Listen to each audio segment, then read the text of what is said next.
CPIM നേതൃത്വത്തിനെതിരെ പരസ്യമായി തുറന്നടിച്ച് മുൻ എംഎൽഎയും മുതിർന്ന നേതാവുമായ KC രാജഗോപാലൻ.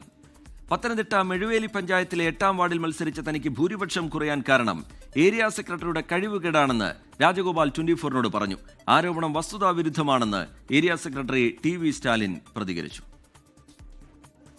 കഴിഞ്ഞകാല തെരഞ്ഞെടുപ്പുകളിൽ ഒന്നും നേരിടാത്ത വലിയ തിരിച്ചടിയായിരുന്നു ഇക്കഴിഞ്ഞ തദ്ദേശ തെരഞ്ഞെടുപ്പിൽ പത്തനംതിട്ട ജില്ലയിൽ ഇടതുമുന്നണിക്കേറ്റത്. ഇതിന് പിന്നാലെ ജില്ലയിലെ മുതിർന്ന നേതാവും മുൻ എംഎൽഎയുമായിരുന്ന KC രാജഗോപാലൻ ഏരിയ സെക്രട്ടറിക്കെതിരെ ഗുരുതര ആരോപണം ഉന്നയിച്ചു. തന്റെ ഭൂരിപക്ഷം കുറയാൻ ഏരിയ സെക്രട്ടറി TV സ്റ്റാലിൻ പ്രവർത്തിച്ചെന്ന് KCR തുറന്നടിച്ചു. അവര് വളരെ പ്ലാനിങ്ങോടുകൂടി എനിക്കും വോട്ട് കുറച്ച്, ഈ വാർഡിക്കാരിയായ ബ്ലോക്ക് സ്ഥാനാർത്ഥിക്ക് വോട്ട് കുറച്ചു. ഏരിയ സെക്രട്ടറിക്ക് അത്രയൊന്നും പ്ലാൻ ചെയ്യാനുള്ള കെൽപ്പം ഒന്നുമില്ല. മറ്റു ചില ബുദ്ധിയെന്നൊരുമായിരിക്കും. CPM രക്ഷപ്പെടണമെങ്കിൽ തന്ത്രി അറസ്റ്റ് ചെയ്യണം. KCRന്റെ പരാമർശം തള്ളി ഏരിയ സെക്രട്ടറി TV സ്റ്റാലിൻ രംഗത്ത് വന്നു.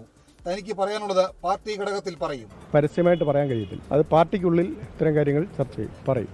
ഞാൻ ആദ്യം തന്നെ പറഞ്ഞു വസ്തുവിരുദ്ധമാണെന്ന് പറഞ്ഞു. അത് കൂടുതൽ മറുപടിയില്ല. പാർട്ടിക്കുള്ളിലാണ് പുള്ളിയുടെ പരാതി പറയേണ്ടത്. പക്ഷെ പുള്ളി ഇത് വാർത്താ സമ്മേളനം നടത്തിയാണ് പറഞ്ഞത്. ഏറത്ത് ഡിവിഷൻ 16ാം വാർഡിൽ മത്സരിച്ച LDF സ്ഥാനാർത്ഥി SNDPക്കെതിരെ രംഗത്ത് വന്നു. LDF 3ാം സ്ഥാനത്തേക്ക് പോകാൻ കാരണം SNDPക്കാർ വോട്ട് ചെയ്യാത്തതാണെന്ന് സ്ഥാനാർത്ഥിയായിരുന്ന ശോഭന ബാലനും മകൻ അഭിജിത്തും വാട്സാപ്പ് ഗ്രൂപ്പിൽ സന്ദേശമയച്ചു. SNDPക്കാർ ശോഭന ബാലന് വോട്ട് ചെയ്തിരുന്നായിരുന്നെങ്കിൽ പുഷ്പം പോലെ ജയിച്ചേനെ. എല്ലാവരും സഹകരിച്ചതിന് വളരെ നന്ദിയുണ്ട്.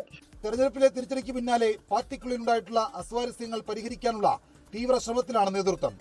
24 പത്തനംതിട്ട. ലോകത്തെവിടെയായാലും ഏത് സമയത്തും 24 വാർത്തകളും ഓഗ്മെന്റഡ് റിയാലിറ്റി പാക്കേജുകളും എക്സ്പ്ലെയിനറുകളും വിശദമായി കാണാൻ ഞങ്ങളുടെ YouTube ചാനൽ നിങ്ങൾക്ക് സബ്സ്ക്രൈബ് ചെയ്യാം.